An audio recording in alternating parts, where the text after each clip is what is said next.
Oke,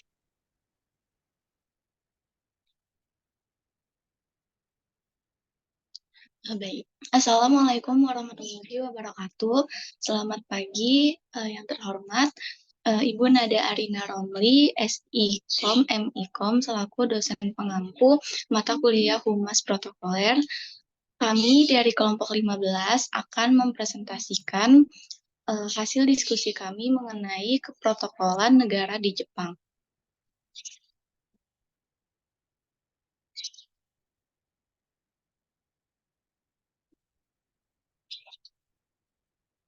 Sebelumnya, perkenalkan anggota dari kelompok 15, ada saya sendiri, Firda Amelia, dengan NIM 17124222022,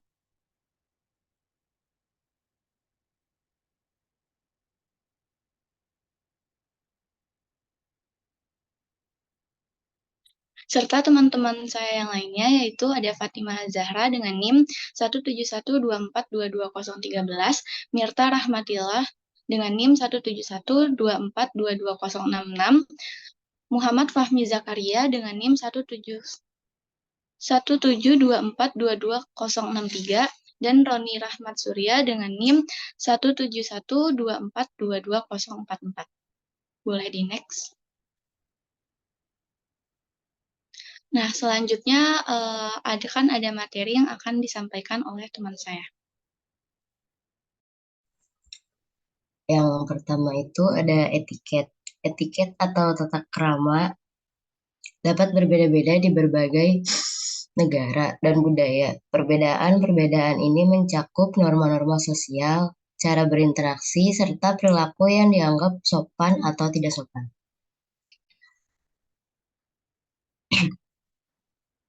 Pengertian etiket menurut para ahli. Menurut Surganda, etiket merupakan ialah suatu filsafat yang berkaitan dengan sebuah tindakan yang baik maupun yang buruknya.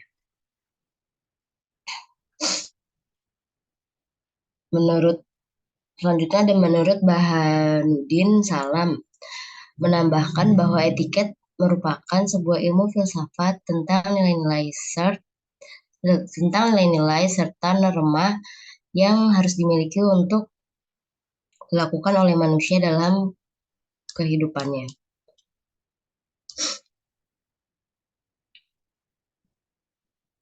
Etiket di negara Jepang. Etiket di negara Jepang mengacu pada seperangkat norma perilaku sosial, tata krama, dan aturan non-tulis yang mengatur interaksi sehari-hari antara individu dalam masyarakat Jepang. Etiket adalah bagian integral dari budaya Jepang dan sangat penting untuk menjaga ketertiban sosial, penghormatan, dan harmoni dalam masyarakat. Selanjutnya dilanjutkan oleh teman saya. Baik, berikut adalah beberapa aspek penting dari etiket di Jepang. Yang pertama, bungkukan atau ojiki. Kedua, bahasa yang sopan. Ketiga, menyapu kaki sebelum masuk ke rumah atau genka. Keempat, menghormati orang lain, sankeigo. Kelima, tidak berbicara di transportasi umum. Keenam, tidak membawa makanan atau minuman di jalan. Ketujuh, menyusun antrian dengan rapih. Kedelapan, menghormati orang yang lebih tua. Kesembilan, tidak menerima barang dengan tangan kiri. 10, menjaga kebersihan.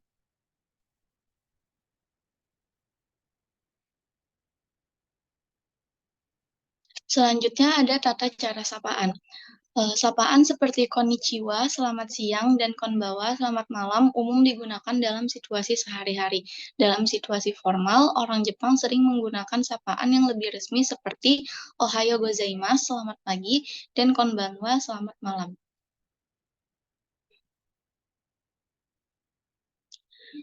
Selanjutnya ada pakaian.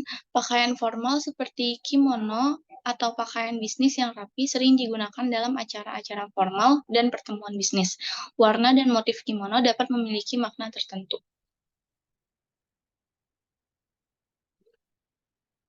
Baik, selanjutnya akan dibahas oleh rekan saya.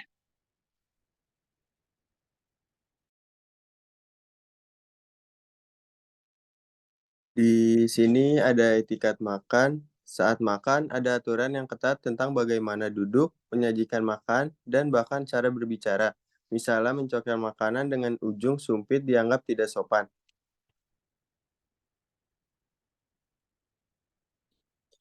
Etiket pada negara Jepang.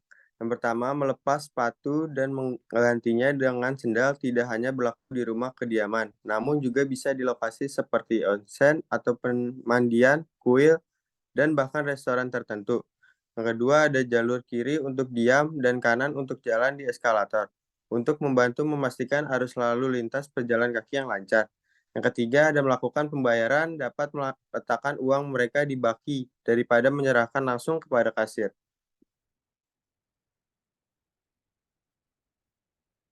Proto Protokol di Jepang upacara pemerintahan dan acara resmi seringkali diadakan di berbagai tempat, tergantung pada sifat dan pentingnya acara tersebut. Selanjutnya akan dibacakan oleh teman saya.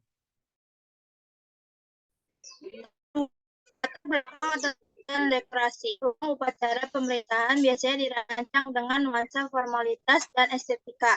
Ruangan ini seringkali menampilkan elemen desain tradisional Jepang, seperti layar kayu, tikar tatami, dan pintu geser. Dekorasi dapat mencakup seni Jepang, kaligrafi, dan karangan bunga. Yang kedua itu panggung atau platform. Pada ruangan upacara yang lebih besar mungkin terdapat panggung atau panggung yang ditinggikan di mana upacara utama berlangsung. Disinilah pidato, presentasi, dan kegiatan formal lainnya berlangsung. Yang ketiga itu bendera dan spanduk. Bendera nasional Jepang yang dikenal sebagai Nisoki atau Hinomaru sering dipajang di ruang upacara pemerintahan. Selain itu, bendera dan spanduk yang mewakili pemerintahan dan tujuan acara juga dapat ditampilkan.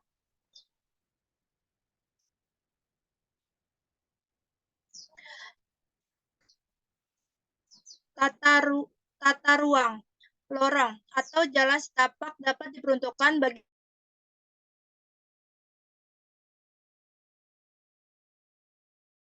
dari ruang upacara. Lorong ini seringkali dihias dengan elemen dekoratif. Yang kedua itu altar atau kuil Shinto. Dalam beberapa upacara, terutama yang bersifat religius atau spiritual, mungkin terdapat altar atau kuil Shinto di dalam upacara. Di ruang upacara, disinilah persembahan atau ritual dapat dilakukan. Yang ketiga itu rangkaian bunga. Bunga dan tanaman sering digunakan sebagai dekorasi di ruang upacara pemerintah. Ikebane seni merangkai bunga dari Jepang. Biasanya digunakan untuk menciptakan tampilan bunga yang elegan dan simbolis. Yang keempat itu elemen simbolis. Tergantung pada sifat dari upacara tersebut, barang atau artefak simbolis dapat ditempatkan di dalam ruangan. Ini dapat mencakup barang-barang tradisional Jepang, simbol-simbol agama, atau benda-benda yang relevan dengan acara tersebut.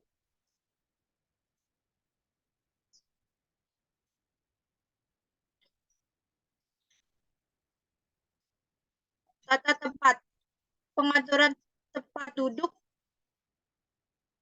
Pengaturan tempat duduk di ruang upacara pemerintah direncanakan dengan cermat atau mencerminkan hasrat atau protokol. Titik fokus utama adalah di mana tokoh penting akan duduk seperti kaisar buka kurung jika upacara melibatkan keluarga atau kekaisaran, pejabat pemerintah, pejabat asing, dan tamu-tamu terkemuka lainnya.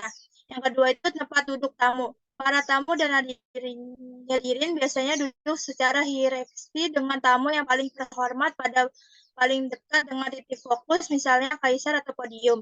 Dan tamunya tidak terlalu penting duduk lebih jauh, bantal atau kursi tradisional dapat digunakan untuk tempat duduk. Yang ketiga itu singsang atau podium kaisar. Dalam upacara yang melibatkan kaisar atau keluarga kekaisaran mungkin ada singsang atau podium kekaisaran tempat kaisar atau perwakilan akan duduk atau berdiri. Ini adalah titik pusat fokus selama upacara tersebut.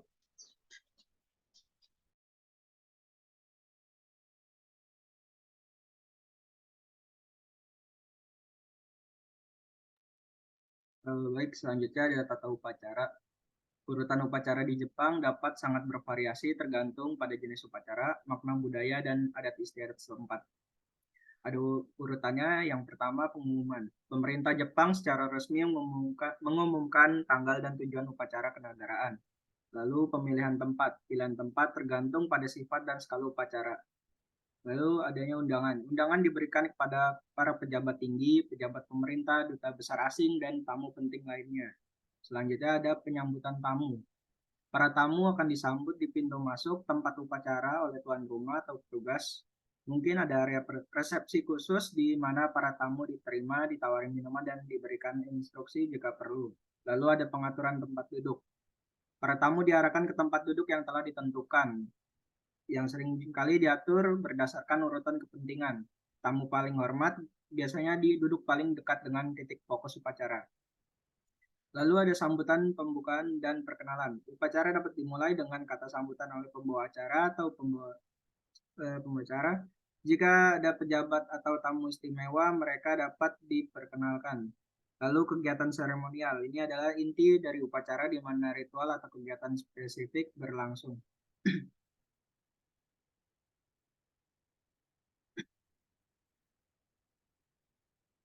Selanjutnya, ritual dan tindakan simbolis. Tindakan dapat sangat bervariasi tergantung pada upacara. Ritual dan tindakan simbolis dimaksudkan untuk menyampaikan makna budaya atau agama. Lalu ada pidato. Pembawa acara atau pejabat dapat menyampaikan pidato yang menjelaskan pentingnya upacara. Penyampaian harapan baik. Dalam beberapa upacara, anggota keluarga atau peserta juga dapat memberikan pidato atau bacaan.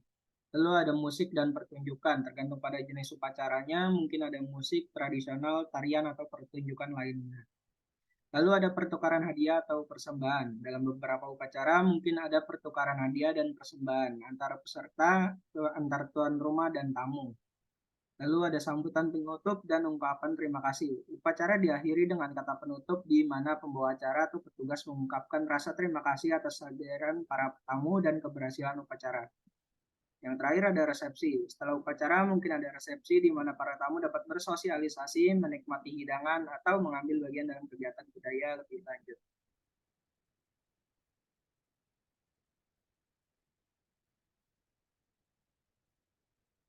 Selanjutnya ada tata busana. Aturan berpakaian untuk upacara di Jepang dapat bervariasi tergantung pada jenis upacara, formalitas, dan tradisi budayanya.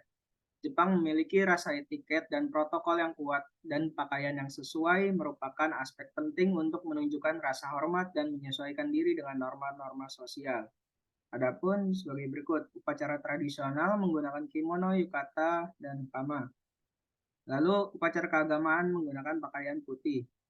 Upacara pernikahan menggunakan shiromuku, taksido, atau pakaian formal. Lalu upacara pemerintahan, persetelan bergaya barat atau pakaian bisnis. Lalu pertunjukan dan festival budaya menggunakan berbagai pakaian tradisional seperti kimono, yukata, dan lainnya. Lalu ada acara bisnis dan perusahaan menggunakan pakaian bisnis. Selanjutnya ada tata warkat. Proses korespondensi dan membuat undangan untuk upacara di Jepang merupakan aspek formal dan penting secara budaya dalam perencanaan acara. Etiket yang tepat dan perhatian terhadap detail sangat dihargai dalam masyarakat Jepang. Dalam pembuatan undangan, yang pertama ada 1. Tujuan dan detail upacara. Undangan jelas tujuan, tanggal, waktu, dan lokasi upacara. Lalu daftar tamu. Terdapat hierarki dan urutan kepentingan para tamu. Selanjutnya ada desain undangan. Undangan tradisional di Jepang dapat menampilkan kaligrafi yang elegan, motif tradisional, dan warna yang bermakna secara budaya. Selanjutnya ada cetak undangan. Setelah desain selesai, undangan dicetak dengan kertas berkualitas tinggi. Lalu adanya personalisasi undangan. Personalisasi sangat dihargai di Jepang. Selanjutnya metode pengiriman.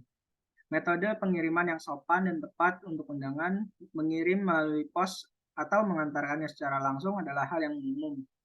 Jika mengirim melalui pos, penggunaan pos tercatat atau pos kilat dapat menambah formalitas. Yang terakhir ada pengaturan waktu. Undangan dikirim jauh sebelum upacara. Biasanya beberapa minggu hingga beberapa bulan, tergantung pada formalitas acara dan pengaturan perjalanan para tamu. menghormati adat istiadat dan hari libur setempat dalam pengaturan waktu pengiriman undangannya.